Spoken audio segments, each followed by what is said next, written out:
and getting a life-saving award the day that I get fired. So I won't spoil that for your book. So I had written all these, but in report form, and I had gotten the opportunity to pitch these to Nick Palmisano. So he took my book and turned it into like not so much a report, and then he pitched it to a guy named Amar from Simon Schuster at the time, and ends up getting this book deal. But at the time, I didn't know what a co-author was, and so I was like, well, I don't even know what a co-author is or does, and what a co-author does, which is what Nick does, is he takes what you've written, or he takes your story and he makes it coherent and makes it in sense. He gives it structure and he gives it a beat. And so everything in here I wrote, and then he made it have a rhythm, and it sounded great and flow, and it flowed, and he used bigger words, using all of the police reports that you had like written and stuff like that. And so the great thing about this book and this project was that all the stories in my book are backed up by police reports. That's cool. So it was cool to be able to go back and see kind of how the stories played out, and then put them into the story form. And has this already launched? It launches August 26th. August 26th. Yeah. So if you're a cop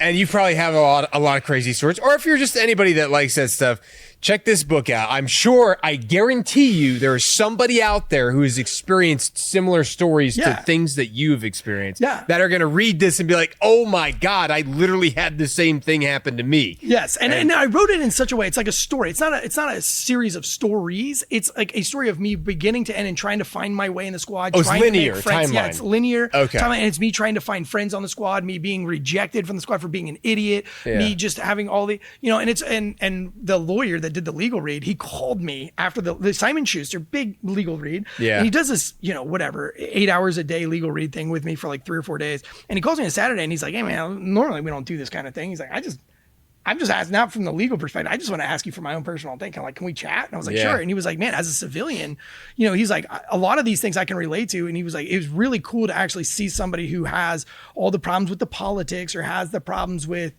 all the things that you have problems with, but you actually say it with like what you're thinking and how you're thinking as somebody from the outside that didn't have any intentions, right? So I never wanted to be promoted. I didn't want to be a detective. I didn't want to be SWAT. I didn't want to be K9. Like, I wanted to be a street cop, and that was it. I didn't really want to be a cop anyway. Like, I was just doing this because I moved up here, got married, and had nothing else to do. Yeah. So I didn't have any intentions. And so when I wrote the book, I didn't really have any intentions except to show you and show everybody else of like what it's kind of like going from zero all the way to Officer of the Year, and all the problems that come with that, and how to navigate that. And I think the people that have read it kind of speaks to a lot of people that are like, man, I go through this working at the bank, or I go through this working at that. And it's hilarious because, so I write one chapter, it's called Thirsty Lieutenants.